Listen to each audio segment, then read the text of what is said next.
ધોરણ 11 અર્થશાસ્ત્ર પાઠ 3 માંગ સ્વાધ્યાય જોઈશું. ક્વેશ્ચન 1.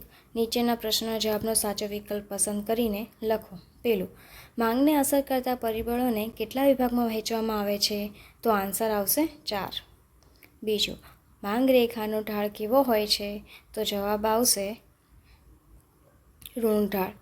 એના પછી ત્રીજું, હલકા પ્રકારની વસ્તુઓ બીજા કયા નામથી ઓળખાય છે? તો કિફન વસ્તુ.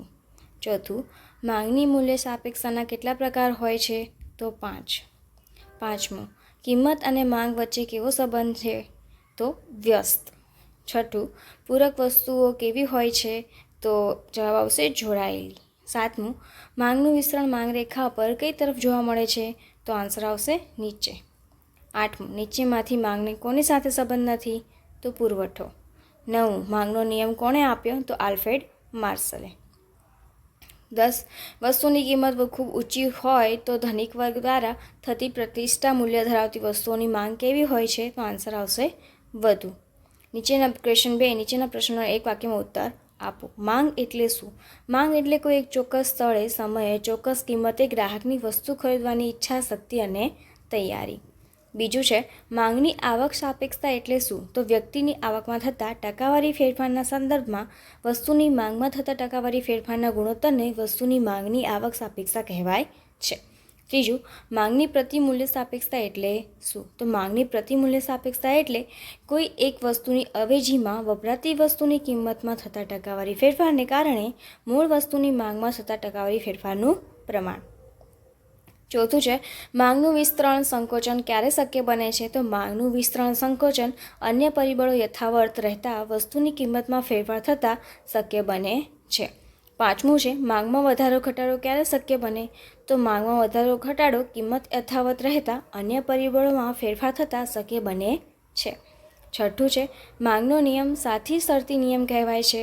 તો માંગનો નિયમ શરતી નિયમ કહેવાય છે કારણ કે પ્રતિષ્ઠા મૂલ્યવાળી અત્યંત સસ્તી કે કિફન વસ્તુઓ માટે માંગના નિયમની ધારણાઓ પરિપૂર્ણ થવા છતાં માંગનો નિયમ લાગુ પડતો નથી. ક્વેશ્ચન 3 જોઈએ. નીચેના પ્રશ્નના ટૂંકમાં જવાબ આપો. પહેલું છે, માંગ વિધેય એટલે શું? બે કે તેથી વધુ પરિબળો વચ્ચેના કારણ અને અવસર વચ્ચેના સંબંધને વિધેય કહેવામાં આવે છે. માંગ વિધેય વસ્તુ કે સેવાની માંગ અને તેને અસર કરતા પરિબળોના કાર્યકારણ સંબંધ રજૂ કરે છે. વ્યક્તિગત રીતે વસ્તુની માંગ તે વસ્તુની કિંમત વ્યક્તિની છે. અભિરુચિ અને પસંદગી, વ્યક્તિની આવક, સંબંધિત વસ્તુની કિંમત, વસ્તીનું પ્રમાણ વગેરે જેવા પરિબળો પર આધારિત હોય છે. વ્યક્તિની માંગનું ગાણિતિક વિધેય નીચે મુજબ છે. dx બરાબર f કૌંસમાં px py pet vy u, જ્યાં dx બરાબર x વસ્તુની માંગ, f વિધેય સૂચક સંજ્ઞા, px બરાબર x વસ્તુની કિંમત, py બરાબર y વસ્તુની કિંમત, સંબંધિત વસ્તુની કિંમત. p ભવિષ્યની કિંમતો અંગેની અટકળો, t ગ્રાહકની અભિરુચિ અને પસંદગી, y ગ્રાહકની આવક અને u બરાબર અન્ય પરિબળો. અર્થશાસ્ત્રમાં ઘણા હેતુઓ માટે વસ્તુની કિંમત અને તેની માંગ વચ્ચેનો સંબંધ તારવવામાં આવે છે, જેમાં કિંમત સિવાયના માંગને અસર કરતા પરિબળો જેવા કે સંબંધિત વસ્તુની કિંમત, અપેક્ષિત કિંમત, ગ્રાહકની અભિરુચિ અને પસંદગી, વ્યક્તિની આવક અને અન્ય પરિબળોને સ્થિર ધારી લેવામાં આવે છે. એના પછી બીજું છે, અવેજી અસર એટલે શું? કોઈ એક મૂળ વસ્તુની કિંમતમાં ઘટાડો થાય છે ત્યારે તેની એક સમાન એવી અવેજી વસ્તુની સરખામણીમાં આ વસ્તુ સસ્તી બને છે. તેથી ગ્રાહક અવેજી વસ્તુની માંગ ઘટાડીને મૂળ વસ્તુની માંગ વધારે છે તેને અવેજી અસર કહે છે.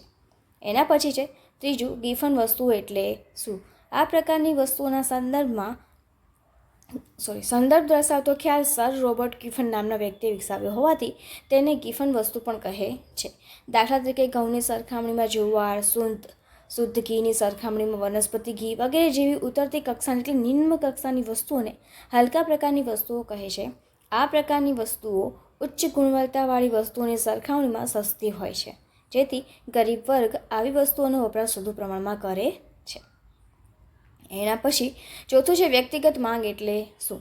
ચોક્કસ સમય દરમિયાન કોઈ એક વ્યક્તિ એટલે કે ગ્રાહક દ્વારા બજારમાં જુદી જુદી કિંમતે થતી વસ્તુની માંગને વ્યક્તિગત માંગ કહે છે. પાંચમું છે, બજાર માંગ એટલે શું?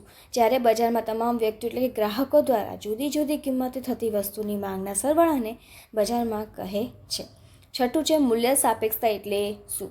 માંગ ઉપર અસર કરતા પરિબળો ફેરફાર થવાથી માંગમાં થતો ફેરફાર માંગની સાપેક્ષતા દર્શાવે છે. માંગ આધારિત પરિબળ છે, સ્વતંત્ર પરિબળ નથી. વ્યક્તિની વસ્તુ અંગેની પસંદગી, આવક, કિંમત પર વ્યક્તિની માંગનો આધાર હોય છે અને આ પરિબળો પર તેના આધારના પ્રમાણ માપને તેની સાપેક્ષતા કહેવામાં આવે છે. માંગના નિયમ પ્રમાણે અન્ય પરિબળો યથાવત રહેતા કિંમતમાં ઘટાડો થતાં માંગ વિસ્તરણ છે. કિંમતમાં વધારો થતાં માંગ સંકોચન છે. આમ કિંમત અને માંગ વચ્ચે વ્યસ્ત સંબંધ છે એવું માંગનો નિયમ સમજાવે છે. પરંતુ કિંમતમાં થતા ફેરફારો વસ્તુની માંગમાં કેટલા ફેરફાર લાવશે તે અંગેની સમજૂતી માંગનો નિયમ આપતો નથી. તેથી વસ્તુની કિંમતમાં થયેલ ફેરફારને પરિણામે વસ્તુની માંગમાં જે ફેરફાર થાય છે તે અંગેની સમજૂતી માંગની મૂલ્ય સાપેક્ષતા આપે છે. 7મું જોઈએ એના પછી છે પ્રતિષ્ઠા મૂલ્ય વસ્તુ એટલે શું? સોના ચાંદીના ઘરેણાં, મોંઘી કાર, મોંઘો મોબાઈલ વગેરે જેવી ખૂબ મોંઘી અને પ્રતિષ્ઠા ધરાવતી વસ્તુઓની બાબતમાં માંગનો નિયમ સાચો પડતો નથી. આ પ્રકારની વસ્તુઓ વ્યક્તિની પ્રતિષ્ઠા વધારે છે. ધનવાન વર્ગના લોકો વસ્તુની કિંમત જેમ ઊંચી તેમ તેવી વસ્તુમાં પ્રતિષ્ઠા મૂલ્ય વધારે છે તેવું માનતા હોવાથી વસ્તુની કિંમત જેટલી ઊંચી હશે તેટલી તેઓ તે વસ્તુની માંગ ઘટવાને બદલે વધારે છે અને તેનાથી વિરુદ્ધ વસ્તુની કિંમત ઓછી હોય તો તેમાં પ્રતિષ્ઠા મૂલ્ય ઓછું હોવાનું માનીને ધનિકો આવી વસ્તુની માંગ ઘટાડે છે. આ બાબતને માંગના નિયમ વડે સમજાવી શકાતી નથી. 8મું જોઈએ માંગની મૂલ્ય સાપેક્ષતાને માપવાની રીતોના નામ આપો. તો સંપૂર્ણ મૂલ્ય સાપેક્ષ માંગ, સંપૂર્ણ મૂલ્ય અનપેક્ષ માંગ, એકમ મૂલ્ય સાપેક્ષ માંગ, મૂલ્ય સાપેક્ષ માંગ અને 5મું છેલ્લું છે મૂલ્ય અનપેક્ષ માંગ. જોઈએ ક્વેશ્ચન 4, પ્રશ્નોના મુદ્દાસર જવાબ આપો. તો પહેલું છે આવક અસર અને અવેજી અસરનો અર્થ આપો. તો આવક અસર જોઈએ ગ્રાહકની નાણાકીય આવક સ્થિર રહે અને જો વસ્તુની કિંમતમાં ઘટાડો થાય તો ગ્રાહકની ખરીદ શક્તિમાં વધારો થવા પામે છે. તેથી ગ્રાહકની વાસ્તવિક આવક વધે છે. વસ્તુ કે સેવાના સંદર્ભમાં રજૂ થતી આવકને વાસ્તવિક આવક કહે છે. દાખલા તરીકે ગ્રાહક દૂધની ખરીદી માટે 50 રૂપિયા ખર્ચવા તૈયાર છે. ત્યારે જો દૂધની પ્રતિ લીટર કિંમત 50 રૂપિયા હોય તો ગ્રાહક માત્ર 1 લીટર દૂધ ખરીદી શકે છે. પરંતુ જો દૂધની પ્રતિ લીટર કિંમત ઘટીને 10 રૂપિયા થાય તો મેં 50 વડે તે 5 લીટર દૂધની ખરીદી કરી શકે છે. આમ કિંમત ઘટતા ગ્રાહકની ખરીદ શક્તિમાં વધારો થવા પામે છે, જેથી માંગ વધે છે અને તેને આવક અસર કહે છે. માત્ર સાવ હલકા પ્રકારની વસ્તુની બાબતમાં આવક અસર નકારાત્મક હોય છે. દાખલા તરીકે જોઈએ તો હલકું અનાજ જેની કિંમત ઘટવા છતાં તેની માંગમાં ઘટાડો થાય છે. અવેજી અસર જોઈએ કોઈ એક મૂળ વસ્તુની કિંમતમાં ઘટાડો થાય છે ત્યારે તેની એક સમાન એવી અવેજી વસ્તુની સરખામણીમાં આ વસ્તુ સસ્તી બને છે. તેથી ગ્રાહક અવેજી વસ્તુની માંગ ઘટાડીને મૂળ વસ્તુની માંગ વધારે છે તેને અવેજી અસર કહે છે. દાખલા તરીકે જોઈએ તો સાદી એટલે કે ફોર્મલ પેન્ટ અને જીન્સ પેન્ટ આ બંને પેન્ટની અવેજી વસ્તુઓ પૈકી જો સાદી પેન્ટની કિંમત ઘટે ત્યારે તેની અવેજી જીન્સ પેન્ટની કિંમત સ્થિર રહે તો ગ્રાહકોને બંને પેન્ટ વચ્ચેની કિંમતની સરખામણીમાં કરતાં સાદી પેન્ટ સસ્તી લાગે છે, જેથી તેઓ સાદા પેન્ટની માંગ વધારીને જીન્સ પેન્ટની માંગ ઘટાડે છે.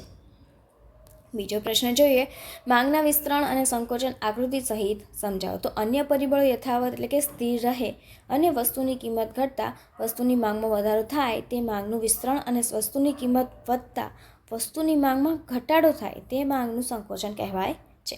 આમ માંગનું વિસ્તરણ સંકોચન વસ્તુની કિંમતના ફેરફારો પર આધારિત હોય છે. જો કોષ્ટક અને આકૃતિ દોરવાની છે તમારે ચોપડીમાં મળી રહેશે એમાંથી દોરી લેવી. અન્ય પરિબળો યથાવત રહેતા વસ્તુની કિંમતનો ઘટાડો માંગમાં જે વધારો લાવે છે તેને માંગનું વિસ્તરણ કહે છે. અનુસૂચિમાં દર્શાવ્યા મુજબ જ્યારે વસ્તુની કિંમત 3 હોય છે એને જો વસ્તુની કિંમત ઘટીને 1 રૂપિયો થાય તો વસ્તુની માંગ 3 એકમથી વધીને 5 એકમ થાય છે. આકૃતિમાં મૂળ કિંમત 3 છે એક બિંદુ એ દર્શાવે છે, જ્યારે કિંમત ઘટી 1 રૂપિયો થતાં તે બિંદુ સી પર પહોંચે છે, જે બિંદુ એ થી સી માંગનું વિસ્તરણ દર્શાવે છે. ઉપરયુક્ત રીતે જો વસ્તુની કિંમત 3 એટલે કે એ બિંદુથી વધીને 5 થાય તો ગ્રાહકની માંગ 3 એકમથી ઘટીને 1 એકમ થાય છે. જે બી બિંદુ છે અહીં બિંદુ એ થી બી સુધીનો ફેરફાર માંગનું સંકોચન દર્શાવે છે. માંગનું સંકોચન અને વિસ્તરણ મૂળભૂત રીતે એક જ માંગ રેખા પર જોવા મળે છે. જેમાં માંગનું વિસ્તરણ મૂળ બિંદુથી નીચે ખસતા મળે છે ત્યારે માંગનું સંકોચન મૂળ બિંદુથી ઉપર તરફ ખસવાથી મળે છે. એના પછી ત્રીજું જોઈએ જ્યારે વસ્તુની કિંમત યથાવત એટલે કે સ્થિર રહે અને અન્ય પરિબળોના ફેરફારને કારણે વસ્તુની માંગ વધે તો તેને માંગ વધારો અને વસ્તુની માંગ ઘટે તો તેને માંગનો ઘટાડો કહે છે. આમ માંગમાં વધારો કે ઘટાડો અન્ય પરિબળોના ફેરફાર પર આધારિત હોય છે. એ ચોપડીમાં તમને આકૃતિ આપેલી છે ત્યાંથી દોરી લેવી. વસ્તુની કિંમત યથાવત રહેતા અન્ય પરિબળોના ફેરફારનો માંગમાં જે વધારો લાવે છે તેને માંગનો વધારો કહે છે. અનુસૂચિતમાં દર્શાવ્યા મુજબ જ્યારે વસ્તુની કિંમત ₹3 સ્થિર રહે અને અન્ય પરિબળો પ્રેરિત માંગ વધીને 3 એકમથી 5 એકમ થાય તો તે માંગનો વધારો છે. આકૃતિમાં મૂળ બિંદુ એ માંગ રેખા ડી પર છે, પરંતુ અન્ય પરિબળો આધારિત માંગ વધીને બિંદુ સી એટલે કે માંગ રેખા ડી થાય છે, તો તે માંગ રેખાનો જમણી તરફનો સ્થાનફેર માંગનો વધારો સૂચવે છે. ઉપરોક્ત રીતે જો વસ્તુની કિંમત 3 સ્થિર રહે અને અન્ય પરિબળો પ્રેરિત માંગ 3 એકમ હોય જે આકૃતિમાં બિંદુ એ દ્વારા ડી પર દર્શાવેલ છે, તે સ્તરની વસ્તુની માંગ ઘટીને એચ બિંદુ માંગ રેખા ડી થાય તો માંગનો થયેલ ઘટાડો માંગ રેખા ડીથી ડાબી બાજુની નવી માંગ રેખા ડી માંગ રેખાનો ડાબી તરફના સ્થાને ફેર પર જોવા મળે છે, માંગમાં ઘટાડો સૂચવે છે. માંગનો વધારો અને ઘટાડો એકમથી વધુ માંગ રેખા દ્વારા જાણી શકાય છે. માંગનો વધારો થતાં માંગ રેખા મૂળ માંગ રેખાથી જમણી તરફ સ્થાન બદલે છે, જ્યારે માંગમાં ઘટાડો થતાં માંગ રેખા મૂળ માંગ રેખાથી ડાબી તરફ સ્થાન બદલે છે. ચોથું જોઈએ, માંગની આવક સાપેક્ષતાની સમજૂતી આપો. તો જેમ માંગની મૂલ્ય સાપેક્ષતામાં કારણ વસ્તુની કિંમત છે, તેમ માંગની આવક સાપેક્ષતામાં કારણ ગ્રાહકરૂપી વ્યક્તિની આવક છે. એટલે કે માંગની આવક સાપેક્ષતાનો ઉપયોગ વ્યક્તિની આવકમાં થતા વધારા કે ઘટાડા સાથે માંગમાં થયેલા વધારા કે ઘટાડા માપવા માટે થાય છે.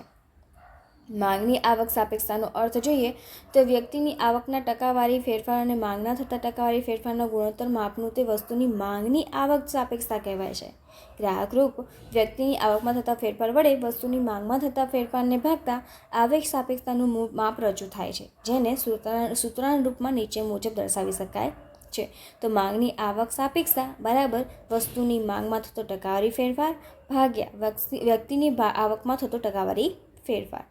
માંગની આવક સાપેક્ષતાના પ્રકારો જોઈએ તો માંગની આવક સાપેક્ષતાના મુખ્ય પ્રકારો 3 છે, જે નીચે મુજબ છે. પહેલું છે હકારાત્મક એટલે કે ધન આવક સાપેક્ષ માંગ. ગ્રાહકરૂપ વ્યક્તિની આવકમાં વધારો થતાં વસ્તુની માંગમાં વધારો થાય અથવા આવકમાં ઘટાડો થતાં વસ્તુની માંગમાં ઘટાડો થાય તો તેવી વસ્તુની માંગ હકારાત્મક આવક સાપેક્ષ માંગ કહે છે. વાસ્તવમાં હકારાત્મક આવક સાપેક્ષ માંગમાં 3 ભાગ પડે છે, જે નીચે મુજબ છે. એમાં પણ 3 ભાગ છે. જે પહેલું છે એકમ આવક સાપેક્ષ માંગ EY બરાબર 1. વ્યક્તિની આવકમાં થતો ફેરફાર અને વસ્તુની માંગમાં થતો ફેરફાર એક સમાન હોય તો તેવી વસ્તુની માંગને એકમ આવક સાપેક્ષ માંગ કહે છે. બીજું જોઈએ એકમથી વધુ આવક સાપેક્ષ માંગ EY આને કહેવાશે >1. વ્યક્તિની આવકમાં થતો ફેરફાર એ વસ્તુની માંગમાં થતા ફેરફાર કરતાં ઓછો હોય તો તેવી વસ્તુની માંગને એકમથી વધુ આવક સાપેક્ષ માંગ કહે છે. ત્રીજું જોઈએ એકમથી ઓછી આવક સાપેક્ષ માંગ E<1.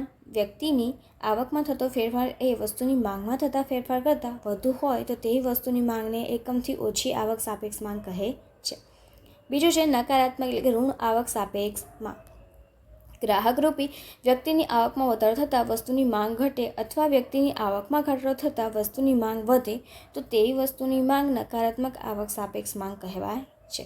સામાન્ય રીતે વસ્તુઓ હલકા પ્રકારની હોય તો આવક અસર નકારાત્મક હોય છે. આ ખ્યાલ પ્રોફેસર રોબર્ટ ગિકન નામના વ્યક્તિએ રજૂ કર્યો હોવાથી આવી વસ્તુને ગિફન વસ્તુઓ પણ કહે છે. દાખલા તરીકે બાજરી, કોદારી, બરછટ કાપડ, પામોલિયન તેલ, વનસ્પતિ ઘી વગેરે.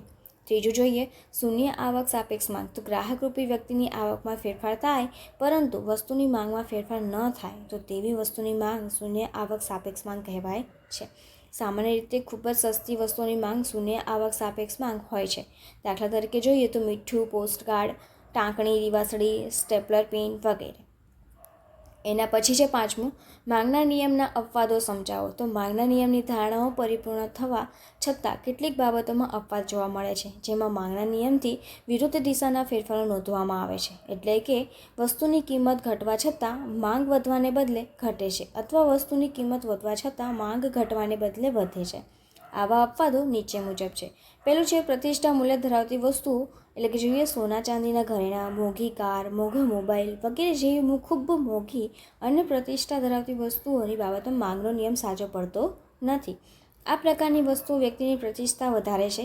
ધનવાન વર્ગના લોકો વસ્તુની કિંમત જેમ ઊંચી તેમ તે વસ્તુમાં પ્રતિષ્ઠા મૂલ્ય વધારે છે તેવું માનતા હોવાથી વસ્તુની કિંમત જેટલી ઊંચી હશે તેટલી તેઓ તે વસ્તુની માંગ ઘટાડવાને બદલે વધારે છે, અને તેનાથી વિરુદ્ધ વસ્તુની કિંમત ઓછી હોય તો તેમાં પ્રતિષ્ઠા મૂલ્ય ઓછું હોવાનું માનીને ધનિકો આવી વસ્તુની માંગ ઘટાડે છે.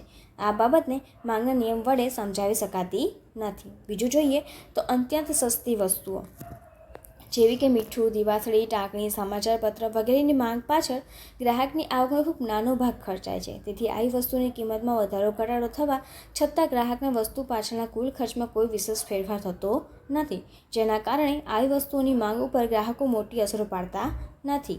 દાખલા તરીકે જો ટાંકણી કે સ્ટેપલરની પિનના ભાવ ઘટતા લોકો આ પ્રકારની વસ્તુની માંગ વિશેષ પ્રમાણમાં વધારતા નથી અથવા સ્થિર રાખે છે. ત્રીજું જોઈએ હલકા પ્રકારની વસ્તુઓ. આ પ્રકારની વસ્તુઓના સંદર્ભ દર્શાવતો ખ્યાલ સર રોબર્ટ ગિફન નામના વ્યક્તિએ વિકસાવ્યો હોવાથી તેને ગિફન વસ્તુઓ પણ કહે છે. દાખલા તરીકે જોઈએ તો ઘઉંની સરખામણીમાં જુવાર, શુદ્ધ ઘીની સરખામણીમાં વનસ્પતિ ઘી વગેરે જેવી ઉતરતી કક્ષાની વસ્તુઓને હલકા પ્રકારની વસ્તુઓ કહે છે. આ પ્રકારની વસ્તુઓ ઉચ્ચ ગુણવત્તાવાળી વસ્તુઓની સરખામણીમાં સસ્તી હોય છે, જેથી ગરીબ વર્ગ આવી વસ્તુઓનો વપરાશ વધુ પ્રમાણમાં કરે છે. તેથી હલકા પ્રકારની વસ્તુ જેમ કે જુવારની કિંમત ઘટતાં ગરીબ વર્ગની વાસ્તવિક આવક વધે છે. તેથી આ ગરીબ વર્ગ જુવારની સરખામણીમાં ઘઉંની ખરીદી કરવા પ્રેરાય છે. પરિણામે જુવારની કિંમત ઘટી હોવા છતાં જુવારની માંગ વધવાને બદલે ઘટે છે.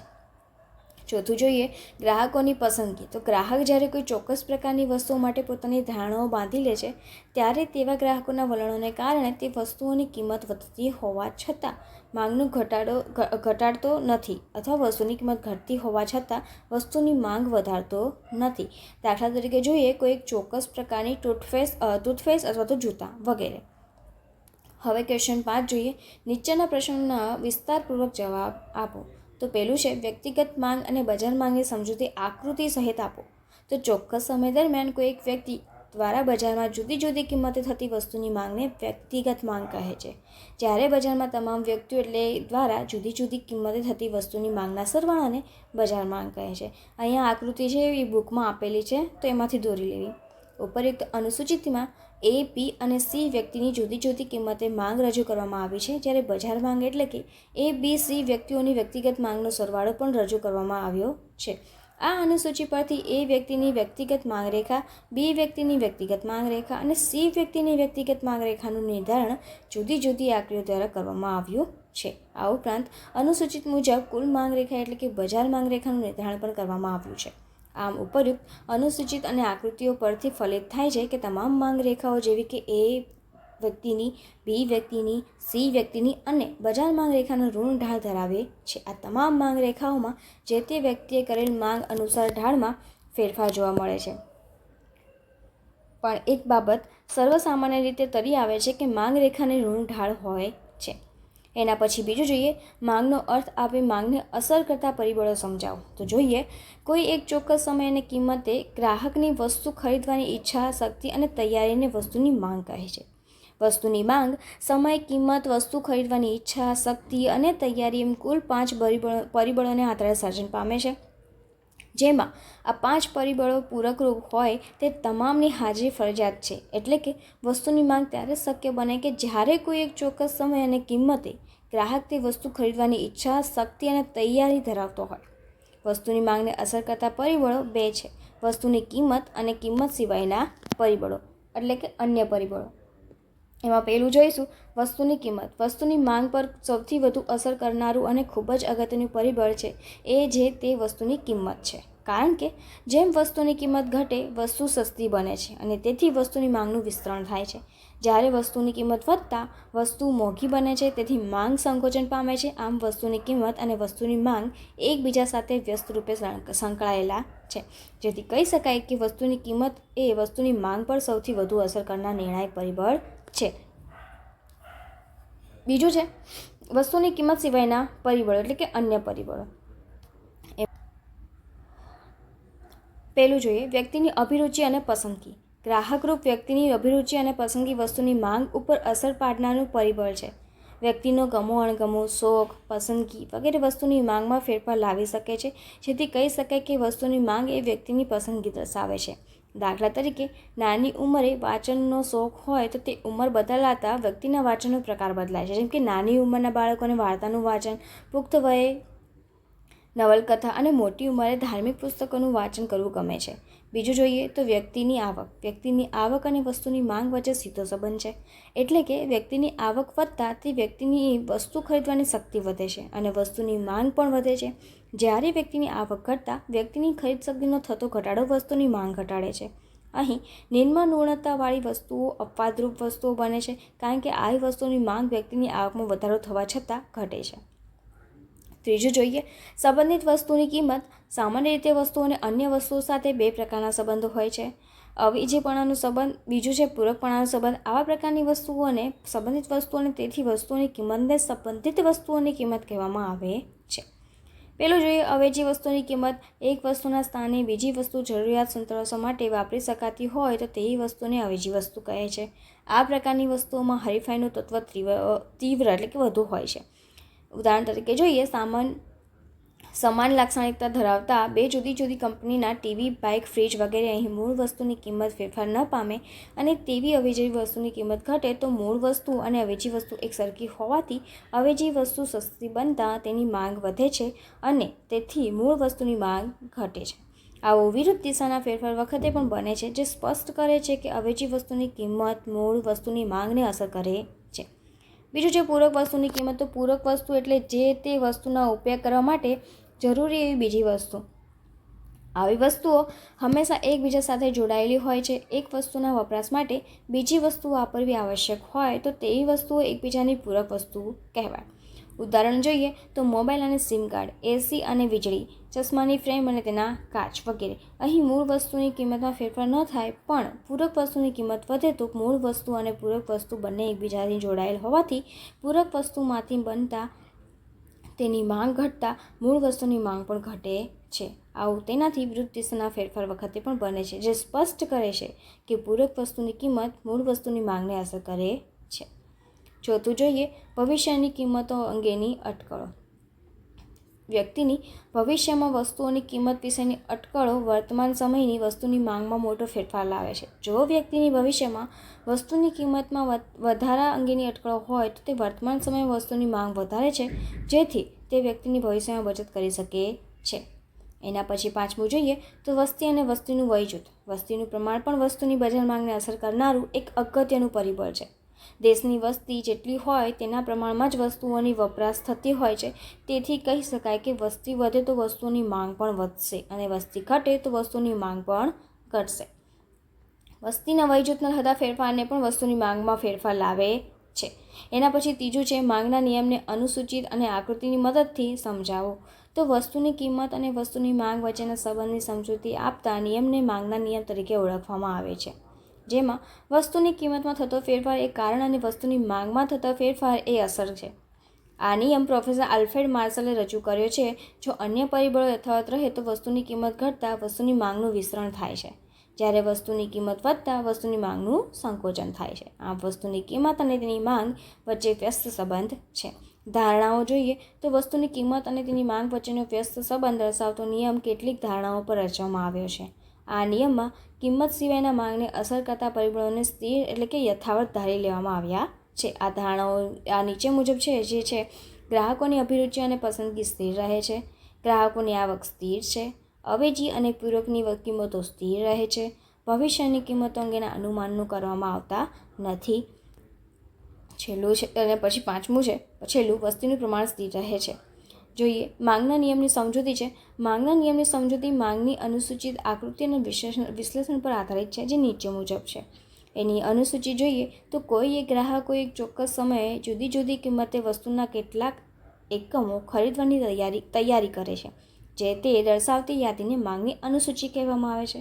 કાલ્પનિક અનુસૂચિ દ્વારા આ બાબતને સમજી શકાય છે. આવી એક કાલ્પનિક અનુસૂચિ નીચે મુજબ છે. આ બી તમારી બુકમાં આપેલી છે, બુકમાં જોઈ લેવી. આકૃતિમાં એક્સ ધરી પર દૂધની માંગ લીટરમાં અને વાય ધરી પર દૂધની લીટર દીઠ કિંમત રૂપમાં દર્શાવી છે. અનુસૂચિ મુજબ આકૃતિ દોરતા બિંદુઓ ABCDE પ્રાપ્ત થાય છે. આ પ્રત્યેક બિંદુ જુદી જુદી કિંમતે થતી દૂધની લીટર દીઠ માંગ દર્શાવે છે. આ બિંદુઓને જોડતી રેખા DD એ માર્ગ રેખા છે. આકૃતિમાં એ બિંદુ દર્શાવે છે કે દૂધની 50 રૂપિયા પ્રતિ લીટર કિંમતે 1 લીટર દૂધની માંગ થાય છે.